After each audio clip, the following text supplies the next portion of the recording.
Wir sind Jessie und Roberto und seit einem Jahr sind wir mit unserem Van Jimmy unterwegs. Um dem Winter zu entfliehen, sind wir im November in die Türkei eingereist. Und dennoch holt uns diese Woche der Winter auch hier ein und beschert uns neben einiger Hochs auch einige Tiefs.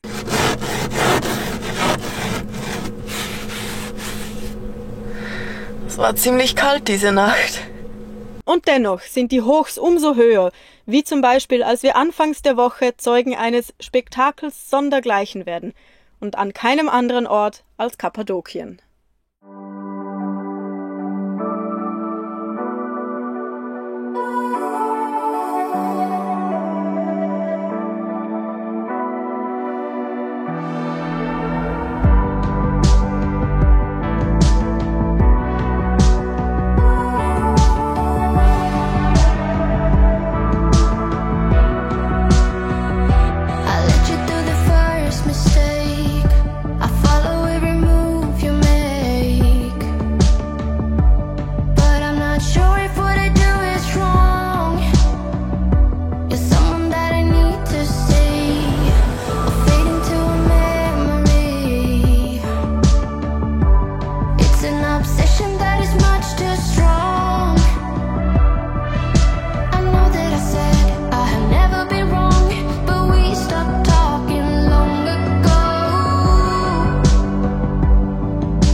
Was für ein Morgen und damit herzlich willkommen zu unserem neuen Vlog.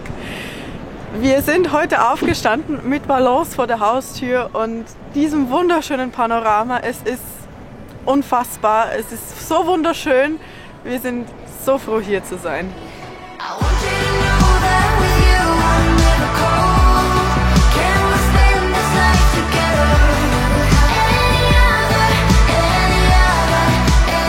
Die sind schon so geübt, dass sie direkt auf dem Anhänger landen. Und ja, wahrscheinlich fahren sie jetzt gleich so weiter. Habe ich so noch nie gesehen.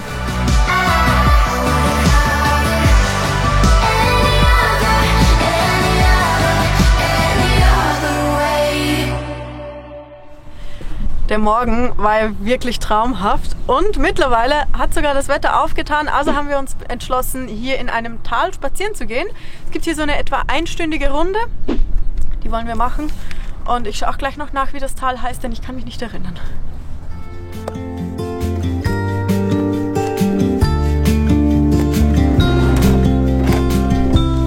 Follow me out.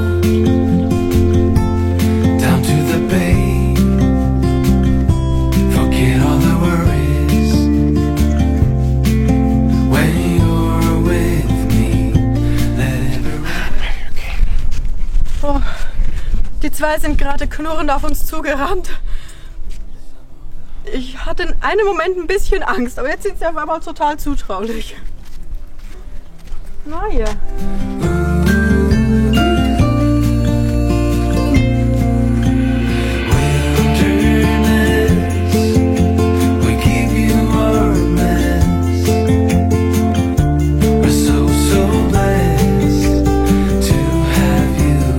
Unterwegs betreiben wir natürlich immer Präventionsmaßnahmen und ich habe hier meinen Riegel mit für die gute Laune.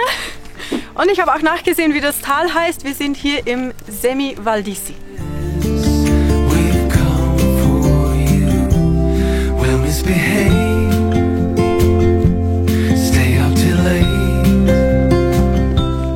An der Sonne ist es richtig angenehm, aber hier unten im Tal, wo die Sonne nicht scheint, ist es richtig kalt. Und die läuft hier ohne Jacke rum. Wir verlaufen uns ja auch andauernd. Da wird es einem warm.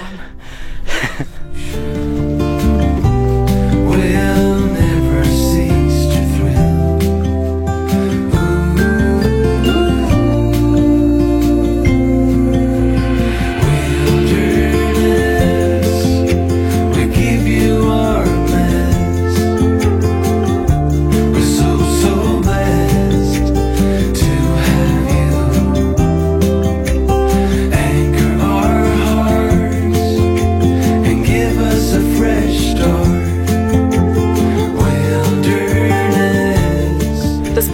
Tals ist stark geprägt von den Gesteinsformationen. Und in der jugendfreien Version erinnern sie stark an Spargel. In der anderen Version könnt ihr es euch ja etwa vorstellen. Und entstanden sind diese Gesteine vor Millionen von Jahren, als Vulkane ausgebrochen sind und sich hier Staub, Asche und auch Gestein abgelagert hat. Später kam dann eine festere Gesteinsschicht obendrauf und durch Erosion hat sich aber das weichere Gestein, das in der ersten Phase kam, wieder abgetragen. Und dadurch ist das eben so entstanden, dass zum Teil bis zu 30 Meter hohe, spargelähnliche Gesteinsformationen hier stehen.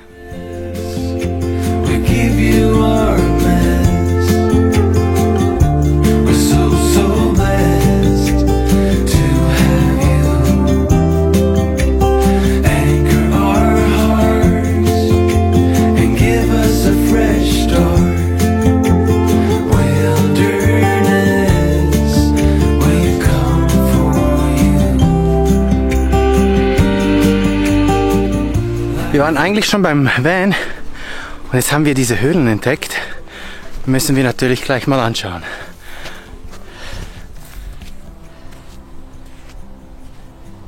Oh wow! Das haben wir echt nicht erwartet. Da sind richtige Gewölbe, Säulen und sogar Reste von Malereien. Wow! Mit einem Dach sogar. Oberlicht. Ja. Wow, kann man da rein?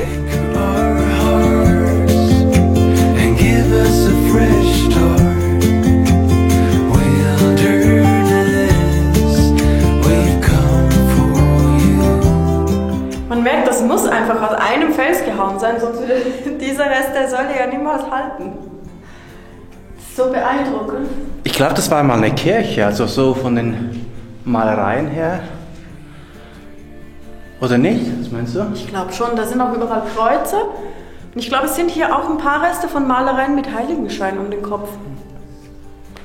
Sehr eindrücklich hier. Ja.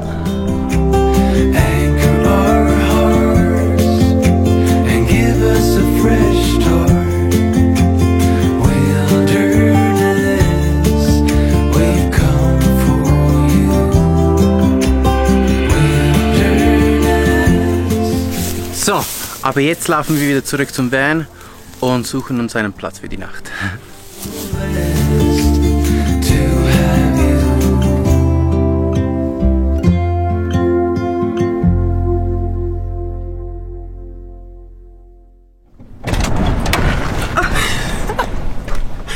Man sieht, die letzten Tage hat sich das Wetter ganz schön verschlechtert und der Wind ist richtig stark geworden. Darum fliegen auch keine Ballons mehr seit ein paar Tagen. Die Tage waren aber trotzdem schön.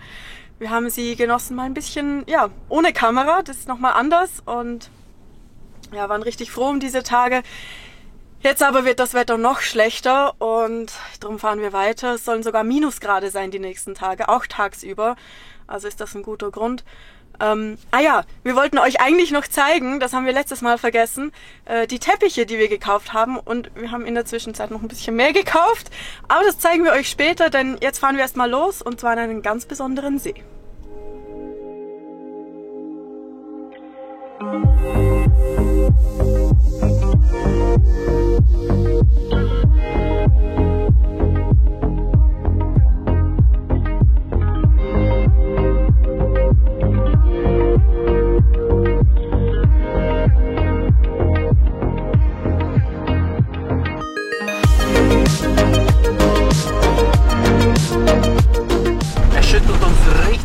Man hört es, alles klappert.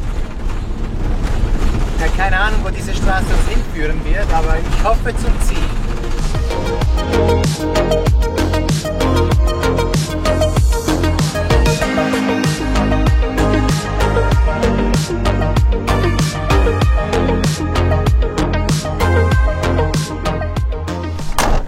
So, wir sind an unserem Schlafplatz angekommen. Der Weg hierher war ja ziemlich abenteuerlich und schaut euch mal Jimmy an, wie der aussieht. Naja, das Wetter ist auch nicht so prickelnd leider, ist alles grau in grau. Wir werden es uns jetzt drinnen ein bisschen gemütlich machen und mal hoffen, dass das Wetter morgen ein bisschen besser ist, denn sonst kommt das hier hinten nicht so zur Geltung, wie es sollte. Wenn die Bedingungen schon draußen nicht so ideal sind, dann zeigen wir euch jetzt endlich, was wir gekauft haben. Und zwar haben wir im ersten Laden 2 Teppiche gekauft von der Art Kilim. Die werden in der Westtürkei hergestellt von einer Familie und ja, wir finden, die Farben passen schön zusammen. Aber wir haben im zweiten Laden nochmal Teppiche gekauft. Die sind ein bisschen anders, denn sie sind zweiseitig. Und ja, auch die 2 passen wieder gut zueinander. Wir wissen nur nicht, ob man die irgendwie kreuzweise irgendwie kombinieren kann oder nicht. So sieht noch der zweite aus. Und ja, sie gefallen uns alle 4. Wir können uns noch nicht entscheiden. Also falls ihr uns bei der Entscheidung helfen wollt, schreibt es unten in die Kommentare. Wir sind sehr dankbar. Und abgesehen von den Teppichen haben wir auch noch Kissenhüllen gekauft. Die passen, glaube ich, auch nochmal sehr gut so zu unserem Reisen und so, denn die Symbole haben so eine Bedeutung vom Nomadensein und von der Sicherheit auf der Reise und so. Das gefällt uns auch sehr gut. Und es gibt ja auch ein bisschen Farbe in den Van. Dann haben wir noch einen Puff gekauft. Haben uns ein bisschen hinreißen lassen, aber eigentlich ist er ganz praktisch. Wir tun gerade die dreckige Kleidung rein, also können wir die recht gut verstauen. Und wir haben ihn da unten beim Sofa und da können wir auch die Füße drauf abstützen, weil sonst ist ja das Sofa immer ein bisschen zu hoch. Ja, und dann, ja, wie ihr in den Aufnahmen vorher wahrscheinlich schon gesehen habt, haben wir noch einen kleinen Luftballon gekauft. Also, Heißluftballon, aber nicht den echten. So, genug davon. Es hat aufgehört zu regnen, also versuchen wir vielleicht trotzdem mal ans Wasser zu gehen. Es ist immer noch ziemlich grau, aber wir versuchen es wenigstens mal. Und kaum habe ich fertig gesprochen, fängt es schon wieder an zu regnen. Also, ich glaube, das wird heute wirklich nichts mehr. Wir hoffen einfach, ja, dass es morgen besser wird.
Das Wetter ist heute leider auch nicht wirklich besser als gestern. Man hört, dass es regnet, die Heizung läuft. Es ist ziemlich ungemütlich zurzeit. Aber ja, wir versuchen das Beste daraus zu machen, weshalb wir uns heute vorgenommen haben, einen Admin-Tag einzuschieben und halt ja, die weitere Route zu planen. Ja, gerade das ist ja zurzeit auch nicht so einfach, denn ja, es ist wieder mal alles ein bisschen komplizierter, es ändert sich alles andauernd. Also wirklich voraus zu planen ist schwierig, aber trotzdem wollen wir gerne so ein bisschen unsere Möglichkeiten abwägen. Die Entscheidung wird dann wohl eher spontan fallen. Ja, aber so nutzen wir wenigstens den Tag in der Hoffnung, dass es morgen wieder ein bisschen besser ist draußen. Wir möchten ja gerne den See ansehen. Morgen soll es trocken sein, glaube ich, am Nachmittag. Ja, am Nachmittag soll es besser werden. Ja. Mal schauen. Mal sehen. Wenigstens können wir da ein bisschen produktiv sein bis dahin.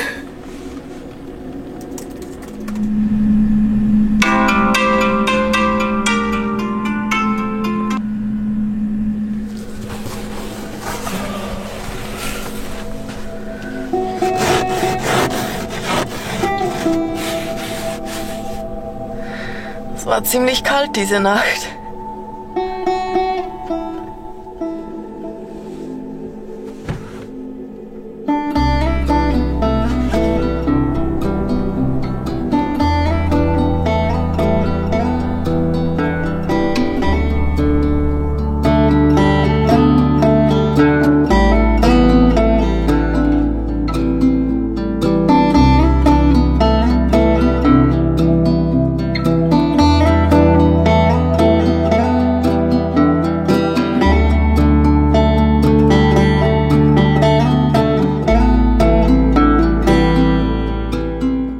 Endlich ist das Wetter wieder besser. Die letzten Tage hat es geregnet, geschneit. Die Berge hinter uns sind ja voller Schnee und heute früh sind wir bei 5 Grad aufgewacht mit gefrorenem Eis an den Fenstern. Und ja, auch jetzt ist es nicht so viel wärmer. Wir haben immer noch minus 5 Grad draußen, aber die Sonne scheint. Das ist das Wichtigste und deswegen schauen wir uns endlich Tuskegee an.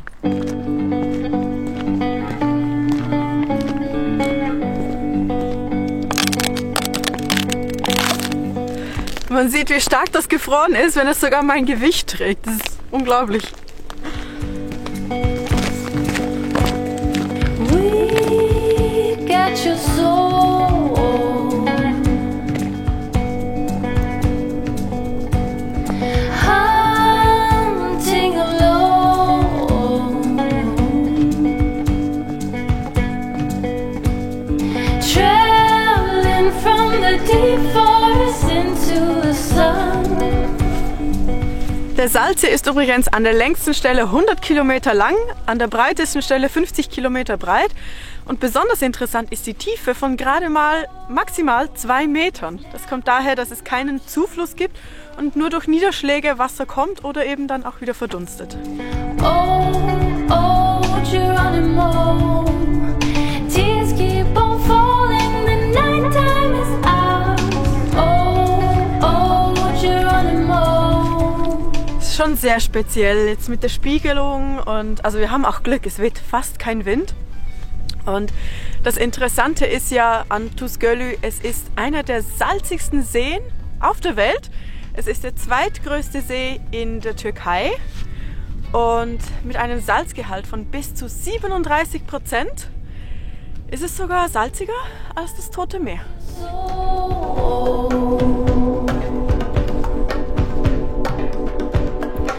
Hunting alone,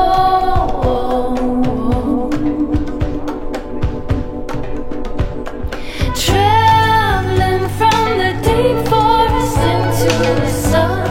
Dieser Salzsee erinnert mich stark an Uyuni, beziehungsweise an den Salar de Uyuni.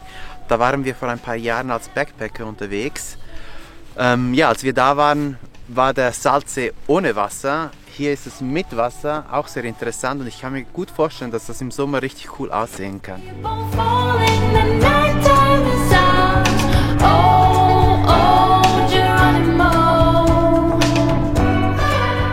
Jetzt geht es aber langsam zurück zum Van, denn es ist richtig kalt und wir möchten uns heute noch was anderes ansehen bei dem schönen Wetter.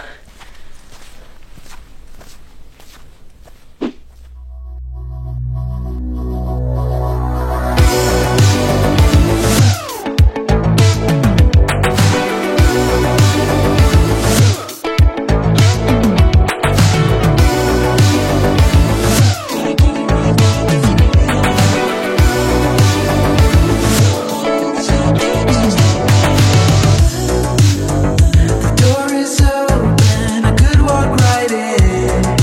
Ooh, but it's so much harder than it sounds. I know it's closing if I just stand still. 'Cause you won't wait forever, so just hear me out. It is not like I don't want you, just get to. Nach einer langen Fahrt sieht man hier hinten schon unser Ziel. Und zwar ist das Burj Al Babas. Ich hoffe, ich sag's richtig. Und zwar sind das 732 identische Villen im Disney-Stil, die hier einfach leer stehen. Denn ja, der Bauunternehmer hat sich verschätzt. Die meisten Käufer sind wieder abgesprungen. Und so wurden hier 200 Millionen Euro etwa in den Sand gesetzt. Das sehen wir uns jetzt genau an.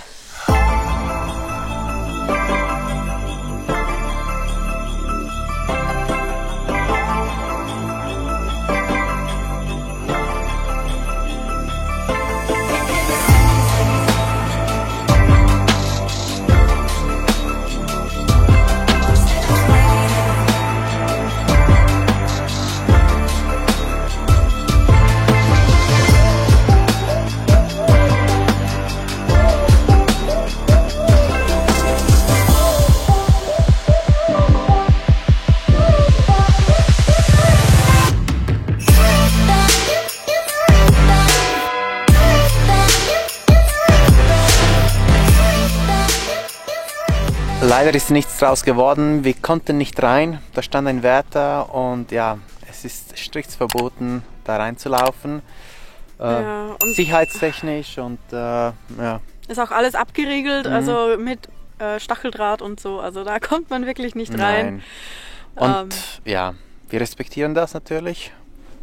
Ja, ist halt schade, aber dann haben wir es wenigstens von draußen gesehen. Genau. Es ist trotzdem ziemlich skurril. Ja. Also ja, auch von draußen ist es recht interessant.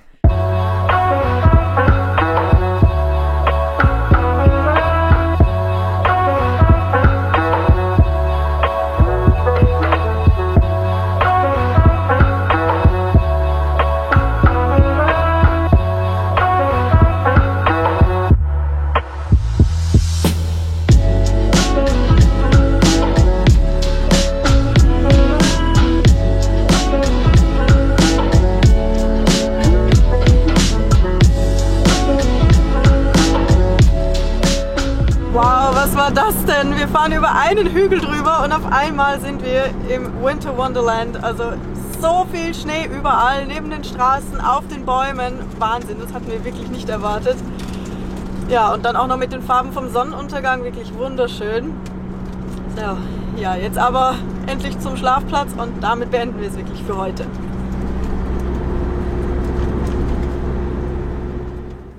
Wow, was war denn das wieder für eine Fahrt hier gegen Ende?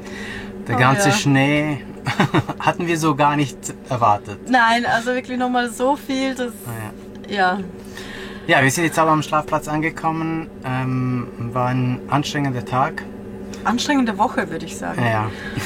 Aber wirklich mit ein paar grandiosen Momenten. Also Kappadokien mit den Ballons, das war der Wahnsinn. Und auch der Salzsee. Ja. So und einsam und allgemein, ja, also die Woche. Auch wenn es ein paar Tiefs dazwischen gab, gab es doch auf jeden Fall sehr hohe Hochs. Ja. Ja. Somit beenden wir dieses Video. Wir hoffen, es hat euch gefallen, die Woche mit uns. Und ja, dann sehen wir uns nächste Woche wieder. Bis dann. Bis dann.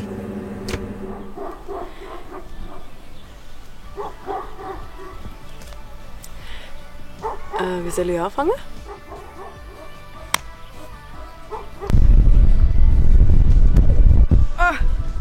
Oh Gott, ich krieg die Tür fast nicht auf.